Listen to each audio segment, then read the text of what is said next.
Good morning, students. Last period we have learn the positive, negative, and zero work. Now today we to learn the next point, energy. What is energy? कारण आपण पहिल्याच 2 लेक्चरमध्ये पाहिलं की work म्हणजे काय, positive work म्हणजे काय, निगेटिव्ह वर्क म्हणजे काय, झिरो वर्क म्हणजे काय. आज आपण पाहणार आहोत एनर्जी. एनर्जी कशाला म्हणायचं? कारण आपण कुठलंही वर्क करण्यासाठी आपल्यामध्ये एनर्जीची गरज असते. कुठलंही वर्क करायचं आपल्याला, मग काही आपल्याला ते 1-2-4 एक्झाम्पल दिलेले त्यांनी. त्याच्यामध्ये काय घडतं, कशामुळे घडतं, व्हाय डज इट हॅपन्स आपण असं म्हणतो. कशामुळे घडतो कुठलीही गोष्ट असेल. If a pot having A plant, एक पॉट आहे, कुंडीमध्ये लावलेलं एक रोपटं. याला काय केलं आपण, याला डार्क रूम मध्ये ठेवलं तर काय होईल, व्हाय डज इट हॅपन्स. तर मग याला सनलाईट जाणार नाही, फोटोसिंथेसिस म्हणजेच थोडक्यात लाईट एनर्जी मध्ये जी जाणार होती ती लाईट एनर्जी ही जाणार नाही, म्हणजे फोटोसिंथेसिस प्रोसेस होणार नाही. म्हणजेच प्लांट हे जे काही याच्यामध्ये स्वतःच असलेलं जे काही फूड मेड करणार आहे ते होणार नाही. म्हणजेच टू नीड ए एनर्जी. इथे एनर्जीची गरज आहे, म्हणजेच वर्क करण्यासाठी एनर्जीची गरज आहे. दुसरं एक्झाम्पल के घरामध्ये आहेत आपण, increasing the volume of a music systems beyond a limit means increase in the volume of a TV unlimited. आपण अनलिमिटेड एका मर्यादेच्या बाहेर आपण त्याचा साऊंड इन्क्रीज केला. in our home some vessels, containers, they are the vibrating because the more sound energy is there. कारण त्या ठिकाणी काय झाली, साऊंड एनर्जी ही जास्त झाली, वर्क झालं, साऊंड एनर्जी जास्त झाली. त्यानंतर आपण पाहतो की काही वेळेला की एखादा जो पेपर असतो, आपण कागद घेतो प्रॅक्टिकल करत असताना, एक अशा प्रकारचा आपण मिरर घेतो की तो मिरर आपण सनलाइट मध्ये जर असा पकडला आणि हा जो काही पेपर आहे या पेपरवर आणि वरतून येणारे हे जे काही सनरेज आहेत, हे सनरेज येत आहेत, या असलेल्या मिररवर कलेक्ट केले आणि इथं पकडलं तर light energy and heat energy ते आर मोर और increase on the paper. The paper burn, paper हा जळतो. म्हणजेच पेपर बर्न होण्यासाठी एनर्जीची गरज आहे. या प्लांटला स्वतःचं फूड तयार करण्यासाठी एनर्जीची गरज आहे. घरामध्ये असलेले वेसल्स, कंटेनर जेव्हा व्हायब्रेट होतात तेव्हा तिथं पण साऊंड एनर्जी आहे. म्हणजे प्रत्येक ठिकाणी इथं पाहिलं तर या सनलाइट पासून येणारी जी एनर्जी आहे ती केमिकल एनर्जी ट्रॅप केली जाते आणि फूड एनर्जी मध्ये पुन्हा ट्रान्सपोर्टेशन होतं. इथं पण पाहिलं सनलाइट आहे, येणारी जी काही एनर्जी आहे light energy, heat energy and to burn. म्हणजे प्रत्येक ठिकाणी आपण पाहतो की म्हणजेच आपल्याला कुठलंही वर्क करायचं झालं तर the capacity to do perform the work, म्हणजे the capacity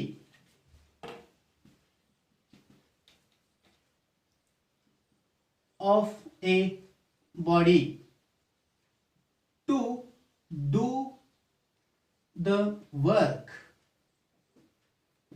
is called energy. The capacity of a body, हे जे काही perform work, capacity of a body to do the work, to perform the work is called energy. म्हणजेच आपल्यामध्ये किंवा एखाद्या वस्तूमध्ये कार्य करण्याची असलेली जी क्षमता तयार होते त्याला आपण एनर्जी म्हणतो. आपल्याला जर म्हटलं की सकाळी आपण शाळेत येतो काही वेळेला सकाळची शाळा असते, काही वेळेला दुपारची असते. आपण शाळेत आलो सकाळी 6:30 वाजता शाळेत येतो, 9:30 वाजेपर्यंत आपल्यामध्ये एनर्जी असते बसण्याची, कारण तोपर्यंत आपलं कार्य मध्ये आपले असलेले जे काही इंटरनल ऑर्गन्स आहेत त्यांचं असलेलं जे काही फंक्शन्स, त्यांचं असलेलं वर्क हे चालूच असतं. म्हणजे एनर्जी आहे ती एनर्जी ही ट्रान्सपोर्ट होत असते आपल्या वर्कमध्ये. म्हणजेच कुठलंही कार्य करायचं झालं तरी पण आपल्याला एनर्जीची ही गरज असते. तसं आपण अनेक प्रकारच्या एनर्जीज याचं असलेलं एनर्जीचं जे काही युनिट आहे, वर्क आणि एनर्जीचं युनिट सेम आहे.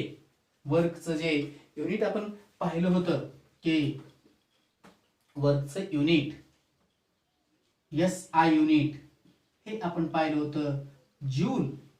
तेच work and energy are the same unit. म्हणजेच जूल आहे SI सिस्टीम मध्ये, तर CGS मध्ये व एनर्जीचं युनिट आहे अर्ग, कारण वर्कचं युनिट पण अर्ग आहे. आपण वेगवेगळ्या फॉर्म्स मध्ये एनर्जी ही आहे, जसं की आपल्याला माहित आहे mechanical, heat, light, sound, electromagnetic, chemical energy, nuclear energy, वेगवेगळे फॉर्म्स आहेत एनर्जीचे असलेले. परंतु आपले हे जे काही 9th स्टँडर्ड मध्ये आपल्या याच्यासाठी स्टडीसाठी एक मेकॅनिकल फॉर्म्स मध्ये असलेली एनर्जी ही आहे. मग मेकॅनिकल फॉर्म्स मध्ये असलेली जी एनर्जी आहे त्याची 2 फॉर्म्स मध्ये ती मेकॅनिकल एनर्जी आहे. ते 2 फॉर्म्स म्हणजेच एक कायनेटिक एनर्जी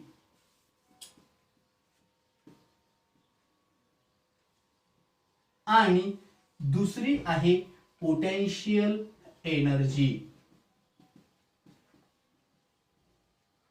या 2 फॉर्म्स मध्ये एनर्जी, मेकॅनिकल एनर्जी आहे, जे की आपण पाहणार आहोत आपल्या सिलेबस मध्ये. तर now start to the kinetic energy. What is mean by kinetic energy? Kinetic energy म्हणजे काय, कशाला म्हणायचं kinetic energy? What will happen in the following cases? आपल्याला काही मग इथं, कारण आपण अभ्यास करत असताना पुस्तक हातात घेत असतो त्यावेळेस मग काही एक्झाम्पल तिथे दिलेले असतील. मग या एक्झाम्पल मध्ये आपण जर पाहिलं, जसं आपण प्ले ग्राउंड मध्ये पाहत असतो, क्रिकेटच्या ग्राउंड मध्ये, हे फास्ट क्रिकेटचा जो काही बॉल आहे तो fast cricket ball strike the stump.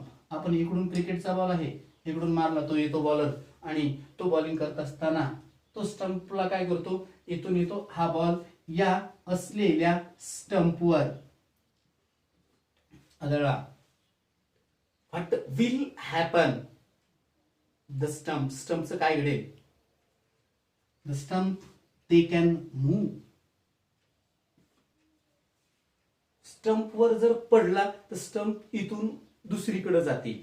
एका ठिकाणी आपण पाहतो ना क्रिकेटमध्ये, ते बोल्ड होतो एखादा बॅट्समन, त्याचा डायरेक्ट बॉल, तो स्टंप उलटून पुढे जातो. म्हणजेच स्टंप मध्ये असलेली जी काही एनर्जी आहे त्याला आपण कायनेटिक एनर्जी असं म्हणतो. तसंच आपण कॅरम खेळत असताना आपण पाहतो की मध्ये काही या जे काही बोर्ड्स असतात, या कॅरम बोर्ड मध्ये आपण एक स्ट्रायकर, हा जो स्ट्रायकर आहे या स्ट्रायकरने आपण काय करतो, इकडच्या या बोटला मारत असतो. या बोटला मारलं की ही जी काही स्ट्रायकर मधून ती जी काही गोट आहे ती गोट याचं डिस्प्लेसमेंट होतं. किंवा मग आपण गोट्या खेळत असतो, आपण मार्बल खेळत असतो. मग त्या ज्या काही मार्बल आहेत ते एका मार्बलने आपण दुसऱ्या मार्बलला मारतो. ही मार्बल आहे, या मार्बलने काय करतो आपण, या मार्बलला मारतो. ही मार्बलचं लगेच डिस्प्लेसमेंट होतं.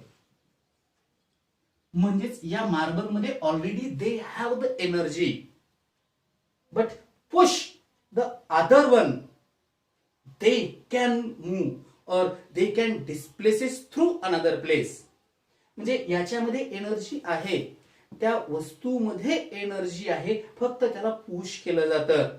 म्हणजे एखादी स्टेशनरी ऑब्जेक्ट आहे, ही स्टेशनरी ऑब्जेक्ट आहे, समजा ही मार्बल आहे, ही मार्बल स्टेशनरी आहे. स्टेशनरी आहे म्हणजे याच्यामध्ये एनर्जी आहे. जसं आपण पाहतो, आपल्याला कोणीतरी सांगावं लागतं अभ्यास कर रे, मग आपण अभ्यास करतो. आपल्याला अभ्यास करायचा असतो पण कुणीतरी सांगावं लागतं, त्यावेळेस आपण अभ्यास करत असतो. अशा प्रकारे ही जी काही ऑब्जेक्ट आहे ही एक स्टेशनरी ऑब्जेक्ट आहे. म्हणजे याच्यामध्ये ऑलरेडी एखादी काहीतरी एनर्जी ही स्टोअर केलेली आहे आणि मग त्या असलेल्या ऑब्जेक्टला आपण पुश करतो, म्हणजेच तेव्हा ती ऑब्जेक्ट ही मूव्ह होते. Because of its motion, the energy which an object has because of its motion. आणि याच्यावरूनच कायनेटिक एनर्जीची असलेली जी काही डेफिनेशन आहे ती डेफिनेशन आपल्याला इथं सांगितलेली आहे. जे what is kinetic energy? Kinetic energy म्हणजे काय? The energy which N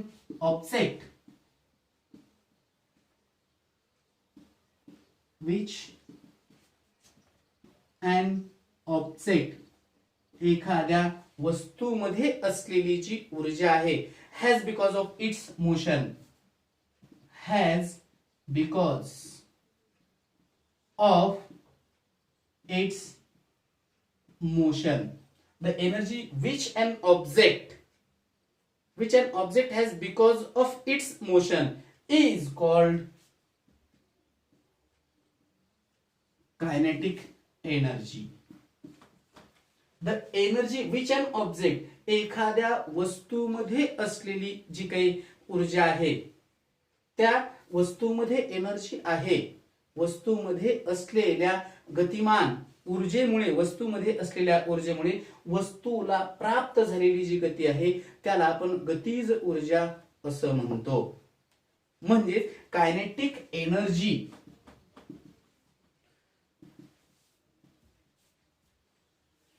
is equal to work done on the object. Work done on the object. Kinetic energy is equal to W. मग आपल्याला W माहित आहे. W work, W is equal to F into S. म्हणून kinetic energy is equal to F into S, force into displacement. अशा प्रकारची ही एक kinetic energy. नंतर पुढे आपल्याला एक एक्सप्रेशन, ही जी काही कायनेटिक एनर्जी आहे या कायनेटिक एनर्जीचं आपल्याला एक्सप्रेशन दिलेलं आहे. ते एक्सप्रेशन आपण पाहू. कायनेटिक एनर्जीचं असलेलं परीक्षेला एक क्वेश्चन असतो, व्हॉट इज कायनेटिक एनर्जी. कारण आपण जर पाहिलं तर पेपरमध्ये आपल्याला 5-5, 4-4 मार्काचे क्वेश्चन येत असतात. मग त्याच्यामध्ये आपल्याला असाही क्वेश्चन असू शकतो, what is kinetic energy and expression for kinetic energy.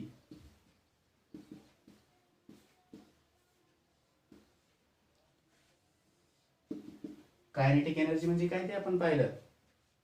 मग आता त्याचं एक्सप्रेशन म्हणजे how to prove kinetic energy is equal to 1/2 mv².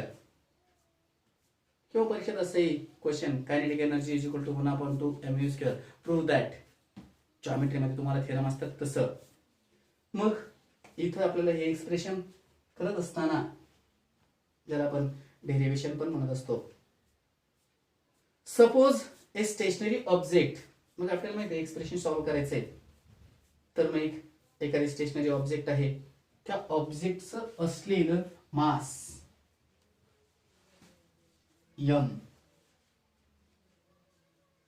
त्याच्यावर आपण फोर्स अप्लाइड केला, कारण आपल्याला त्याला गतिमान करायचंय.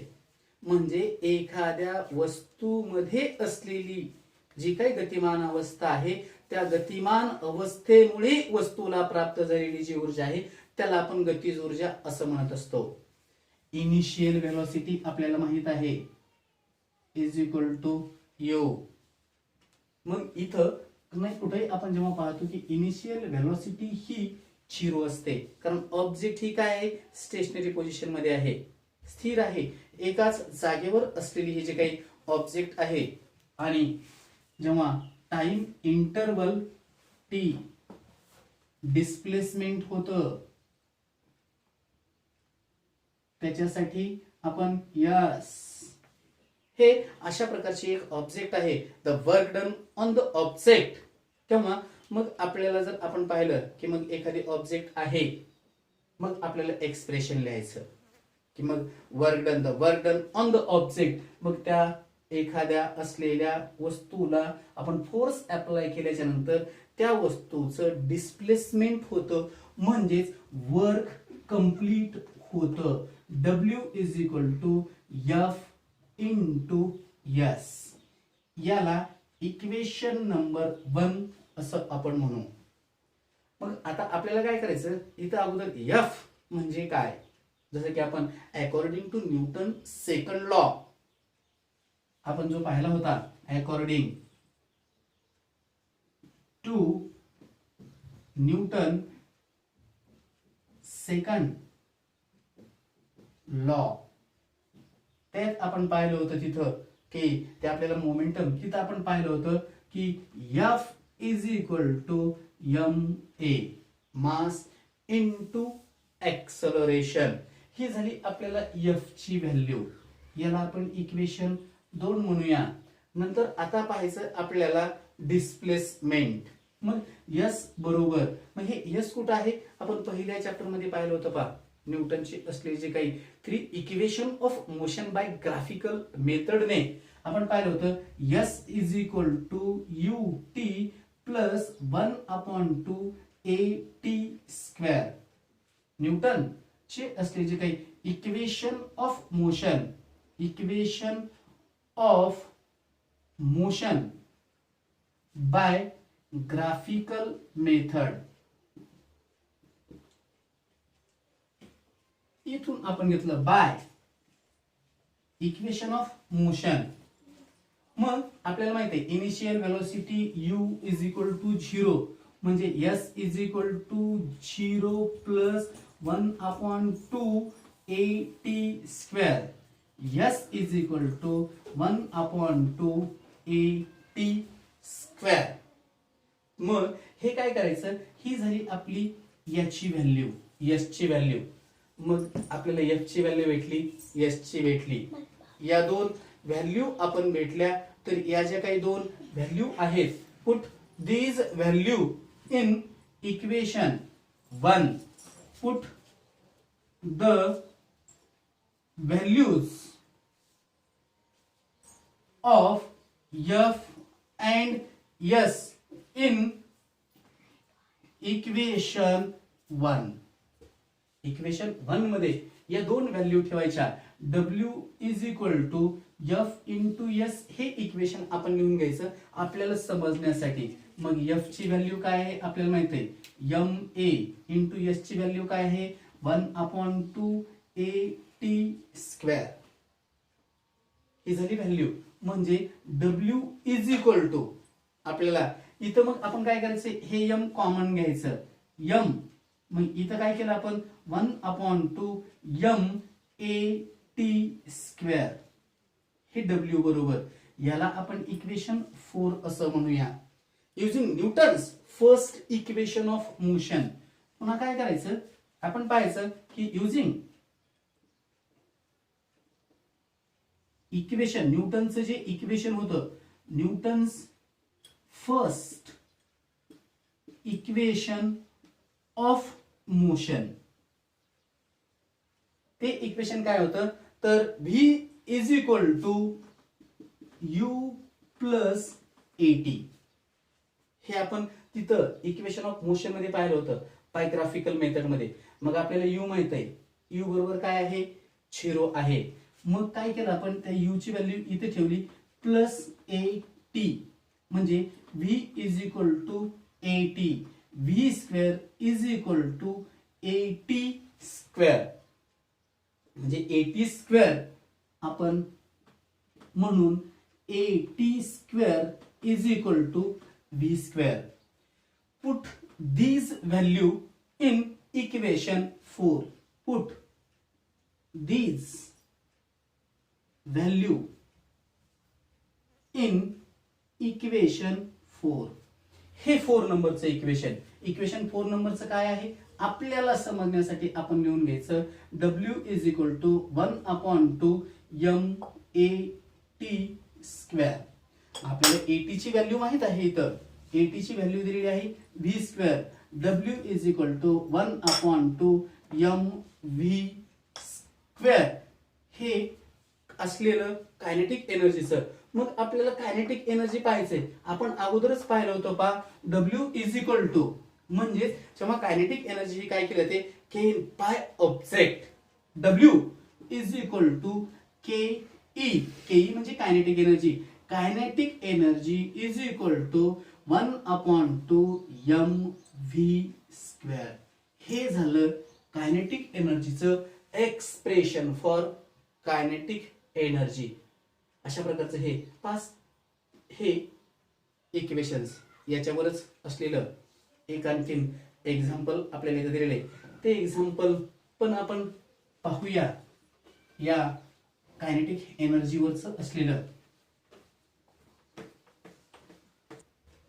पहा जे एक्झाम्पल आहे ते example a stone having A mass of 250 gram is falling from a height.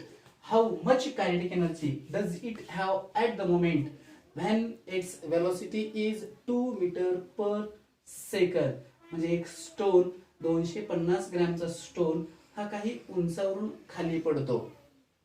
त्याची कायनेटिक एनर्जी किती आहे व्हेलॉसिटी 2 मीटर पर सेकंद आहे. म्हणजेच आपल्याला इथं काय दिलेलं आहे अगोदर ते आपण लिहून घेणार. गिवन डाटा काय दिलेला आहे मास दिलेला आहे इथं 250 ग्रॅम. हे झालं 250 ग्रॅम. हे झालं CGS युनिट. आपण SI युनिट मध्ये याला कन्वर्ट करूया की SI युनिट मध्ये 0.25 किलोग्रॅम. M बरोबर 0.25 किलोग्रॅम. नंतर आपल्याला दिलेली आहे velocity V is equal to 2 metre per second आणि काढायची आहे आपल्याला इथरची असलेली हाईट काढायची आहे. सॉरी इथं काढलेली जी काही कायनेटिक एनर्जी किती आहे ही कायनेटिक एनर्जी आपल्याला काढायची आहे. फॉर्म्युला माहिती आहे आपल्याला kinetic energy is equal to 1/2 MV square. 1/2 M माहिती आहे आपल्याला 0.25 इंटू व्हेलॉसिटी दिलेली आहे 2 स्क्वेअर. 1/2 0.25 इंटू 2 चा स्क्वेअर 4 1.2. मग इथं याचा आपण याने याला डिवाइड करायचं की 2 1 जा 2 किंवा मग या दोन्हींचं आपण मल्टिप्लिकेशन केलं की इथंचं केल्याच्या नंतर आपल्याला माहित आहे मग इथं काय करायचं अगोदर आपण या दोन्हींचं मल्टिप्लिकेशन करून घ्यायचं इंटू 0.100. पुन्हा आता मल्टिप्लिकेशन करायचं 2 0.5 म्हणजेच थोडक्यात 0.5 जूल एवढी कायनेटिक एनर्जी ही या ठिकाणी त्याचा असलेल्या मोमेंटम मध्ये येते. अशा प्रकारचं हे expression what is kinetic energy, expression for kinetic energy and their examples. पहा कायनेटिक एनर्जी नंतर पोटेन्शियल एनर्जी हे आपण नेक्स्ट लेक्चर मध्ये पाहणार आहोत. पुन्हा एकदा कोणी आणखीन जर सबस्क्राईब करायचं राहिलं असेल तर सबस्क्राईब करा आणि बेल आयकॉनला त्याला तुम्ही क्लिक करा. नेक्स्ट लेक्चर मध्ये आपण पोटेन्शियल एनर्जी घेऊया.